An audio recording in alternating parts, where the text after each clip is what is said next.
Bismillahirrahmanirrahim. Assalamualaikum warahmatullahi wabarakatuh. Kembali lagi bersama kami di Info Ragam Pertanian.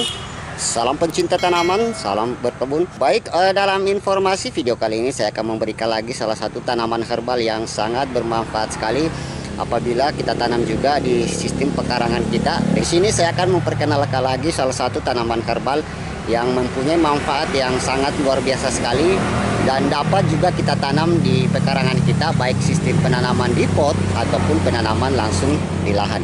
Baik, di belakang saya ini adalah salah satu tanaman daun sirih yang mana kita ketahui bahwa tanaman daun sirih ini sudah tidak asing lagi, apalagi di setiap daerah tanaman daun sirih ini biasa digunakan ya, dikunyah ya, dari nenek-nenek kami turun temurun ini sudah biasa digunakan dikunyah bersama gambir atau panganan ya, sebagai panganan untuk dikunyah langsung ya, seperti itu. Dan selain itu apalagi kondisi sekarang ini ya, dengan adanya kelangkaan antiseptik, nah ini juga menjadi salah satu pengganti antiseptik secara alami atau secara herbal yang dapat dimanfaatkan untuk kesehatan, untuk mencegah bakteri maupun cendawan. Baik, di sini nanti akan saya perkenalkan beberapa jenis daun sirih yang manakah yang biasa kita gunakan untuk pengobatan herbal dan yang manakah yang tidak digunakan untuk pengobatan herbal.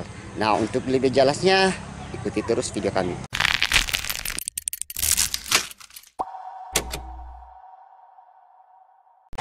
Baik sahabat pencinta tanaman semua, nah inilah bentuk dari daun sirih yang biasa digunakan untuk dikunyah langsung atau digunakan sebagai panganan dicampur bersama gambir atau pinang.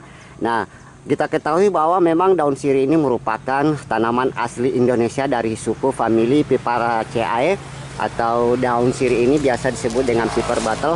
Nah, tanaman ini dapat tumbuh dengan ketinggian mencapai sampai 15 meter seperti itu. Dan memang tanaman daun sirih ini mempunyai rasa dan aroma khas, yaitu karena mempunyai rasa yang pedas ya, serta bau yang tajam seperti itu. Nah, biasanya rasa dan aroma ini disebabkan oleh kafikol dan betelponel dalam minyak astiri yang terkandung dalam daun sirih. Ekstrak daun sirih memang sudah banyak dikembangkan dalam beberapa bentuk, biasanya dalam bentuk pasta gigi, obat kumur, atau juga sebagai salah satu antiseptik alami yang mudah kita dapatkan seperti itu.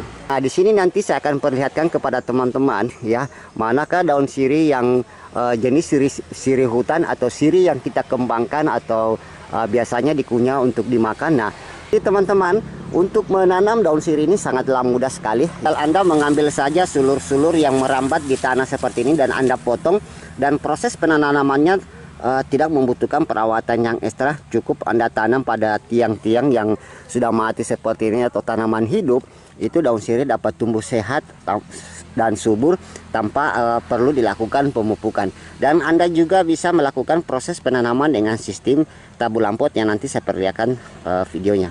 Baik teman-teman yang tidak mempunyai pekarangan, mempunyai pekarangan sempit, Anda bisa menanam dengan sistem polybag seperti ini. Jadi penggunaan polybag yang lebih besar itu lebih bagus supaya menghasilkan sulur-sulur daun sirih yang lebih banyak juga. Jadi penanaman dengan sistem polybag ini kita memasangkan tiang lanjaran. Bagusnya kalau Anda menggunakan kayu-kayu yang kuat, karena tanaman daun sirih ini mempunyai umur yang sangat panjang dan proses perkembangannya sangat cepat sekali.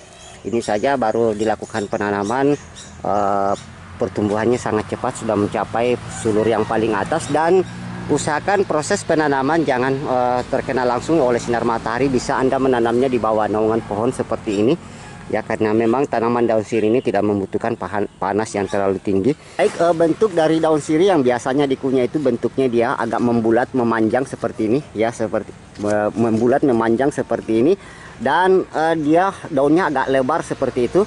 Beda dengan sirih hutan yang kecil runcing memanjang. Dan inilah daun sirih yang biasa dimanfaatkan sebagai antiseptik. Dan kalau sirih hutan itu biasanya digunakan sebagai bahan pestisida ya, bahan pestisida nabati untuk mengendalikan hama-hama pengisap. Nah, inilah teman bentuk dari daun sirih hutan ya, jadi memang beda sekali. Jadi sirih hutan ini biasanya kami gunakan sebagai pestisida nabati Walaupun memang baunya yang dihasilkan hampir sama, tapi biasanya tidak digunakan untuk pengobatan herbal, dan sirih ini tidak bisa langsung dikunyah karena berbeda dengan sirih yang hijau tadi yang saya sudah perlihatkan videonya. Dan nanti kan saya perlihatkan perbandingan bentuk daun dari sirih hutan sama sirih yang biasa digunakan untuk pengobatan herbal seperti itu. Dan sirih hutan ini sangat tumbuh liar sekali di tempat kami ini saja. Merambatnya sudah bukan lagi di pohon tapi sudah di lahan seperti ini. Nah, inilah perbedaan ciri khas antara sirih yang kita gunakan untuk pengobatan herbal dengan sirih hutan. Jadi sirih hutan itu warnanya dia lebih hijau gelap dan bentuknya agak sedikit tipis ya, dibandingkan dengan sirih yang digunakan untuk pengobatan herbal. Warnanya itu dia hijau terang ya, hijau cerah seperti ini. Kemudian bentuk struktur dari daunnya itu agak sedikit tebal, dan bentuknya ya kita bisa lihat ini agak bulat ya, agak bulat. Sementara sirih hutan itu dia sifatnya agak bulat lonjong seperti ini ya, lonjong atau memanjang. Nah, ini bisa teman-teman perhatikan perbedaannya.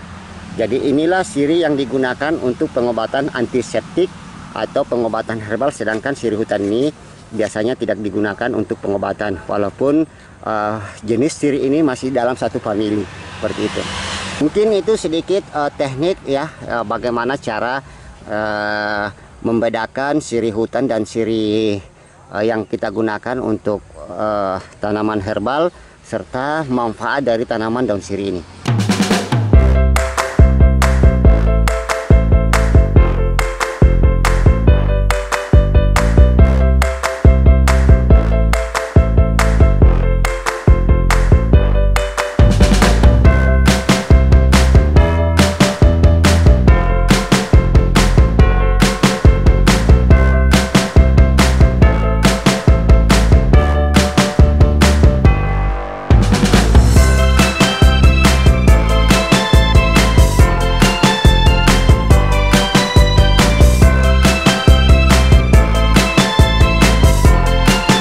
Baik sahabat pencinta tanaman herbal semua, demikian sedikit informasi yang bisa kami sampaikan. Kalau ada yang belum jelas dari informasi yang kami sampaikan ini, silakan berkomentar di bawah video atau hubungi layanan WA kami di bawah ini. Demikian, assalamualaikum warahmatullahi wabarakatuh. Salam pencinta tanaman, salam berkebun.